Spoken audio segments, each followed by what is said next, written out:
And don't be surprised if this becomes a co-governorship. First Lady Ann Gus Brown intimately involved in the campaign. Alan, in the words of the National Weather Service, Lobertini, you're in the middle of a doozy. A bizarre story out of South Sacramento tonight. A cleanup crew going through a foreclosure home made a chilling discovery.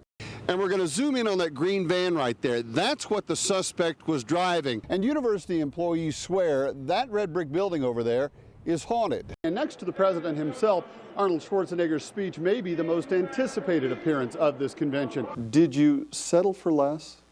Negative, negative, negative. Look at you. It comes off that hill, it'll be coming like a freight train. Let's go. We got to get out of here.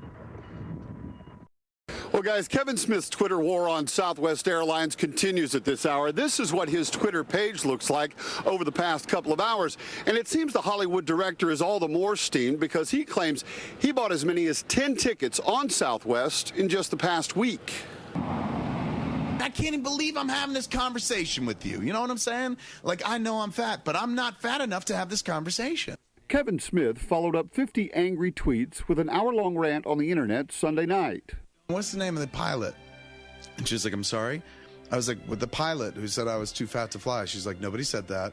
And I was like, why am I off the plane then? Oh, my God. And she's going, nobody said you were fat. The 39-year-old director who took this picture while on the plane was asked to get off a Southwest flight in Oakland because the pilot considered him a safety risk. Smith later tweeted, I'm way fat, but I'm not there just yet. Southwest Airlines measures whether a customer is too large to fly based on the passenger's ability to lower both armrests while sitting in their seat. Within hours of Smith's Twitter assault, Southwest Airlines offered an apology on both Twitter and with a personal phone call, according to the company's website. Smith is a rising star in Hollywood. He's best known for directing the low-budget cult hit Clerks. But Southwest also noted Mr. Smith originally purchased 2 seats on a flight from Oakland to Burbank, as he's been known to do when traveling on Southwest. You don't ever treat a paying customer like that. Ever, ever, ever, ever. Smith, it seems, tried to get on an earlier flight, and Standby offered only 1 seat. But Silent Bob, as he's known in some of his movies, isn't keeping mum about this. Now, Smith's exact dimensions are unknown, but a recent New York Times article put him somewhere in the neighborhood of 230 pounds. But to that, Smith responded, if I were 230, I'd be celebrating. Now, Rick and Terry, Southwest did give Smith a $100 voucher, and he did make it to Burbank on a later flight. But this guy lives in Hollywood, and you get the feeling this may just be the beginning. And as if the search for victims wasn't difficult enough, police now find themselves dealing with looters. Jamie Chambers now continues our team coverage tonight from San Bruno. And Jamie, I know the area is hilly, it's dark, there's plenty of cover for thieves. We'll send it back to you, Donna and John. Well, you know, and sadly, Jamie, this is going to be one of those situations where we may not know for days and weeks the full extent of the damage. So thank you very much tonight from San Bruno. Now, Sacramento and the surrounding area has had its share of natural gas leaks. Just this past Wednesday, Sac Metro firefighters evacuated 40 apartments and closed a large section of Madison Avenue and Foothill Farms. It's hard to forget these images from Christmas almost 2 years ago. An explosion rocked a Rancho Cordova neighborhood, killing one man and severely burning his daughter and granddaughter. Chris Beal is live now in Rancho Cordova. And Chris, I'll bet this blast in the Bay Area brings up a lot of painful memories in that neighborhood. We are going to take a break from all this and talk about the weather. Yes, because it will affect everyone this week. We get the nice, cool nights regardless. That is good stuff. Yes. All right, Christina. Well, is your mechanic about to take you to the cleaners? Well, whether or not, coming up, we will show you a cool website that may keep you from getting ripped off the next time you go in for car repairs. The finish line is at the state capitol. Well, let's go now to Jim Crandall, our very own speed racer, with a look at how the cyclists are preparing for the big day. Speedy? All right, here's what you and I are going to do, John. Well, she is the biggest star in the Republican Party, drawing big crowds no matter where she goes. That's why Cal State Stanislaus thought Sarah Palin would be the perfect speaker for a summer fundraiser. But, and there's always a but with all the recent budget cuts, many wonder, how can the school possibly afford Palin? Yeah, and there's a good reason why they're wondering.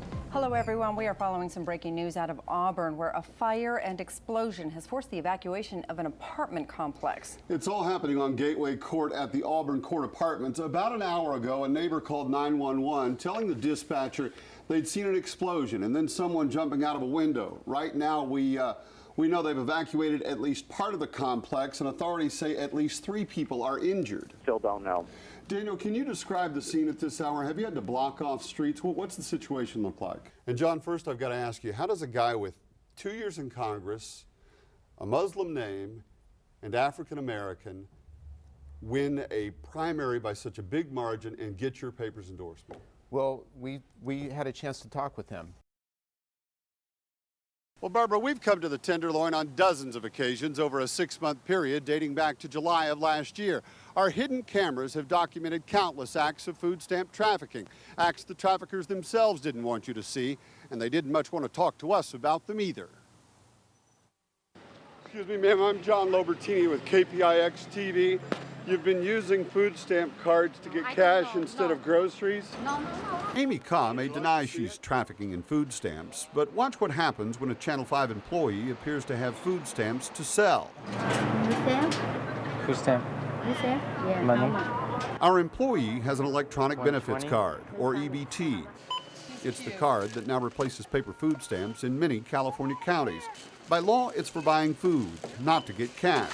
But Ka agrees to take our employee to a merchant who will pay about 50 cents on the dollar in cash. Merchants are key to the fraud because only stores can redeem the stamps at full value from the federal government. In this case, there's a problem. Our EBT card is a fake. It's missing the number that's supposed to be imprinted on the front like a credit card. It won't go through. Can I come back later and get cash? Yeah. And there seems to be no shortage of food stamp trafficking. In no time, this Channel 5 employee is also engaged in a transaction. How much do you have? 50. The alleged trafficker motions our employee into a market. I get cash, right? Yeah, no number. Yeah. I don't know. You call your worker, no number, computer, no number. And then I come back, I get cash here. Yeah, okay. Over and over, 5 investigates hidden cameras documented people getting cash for food stamps.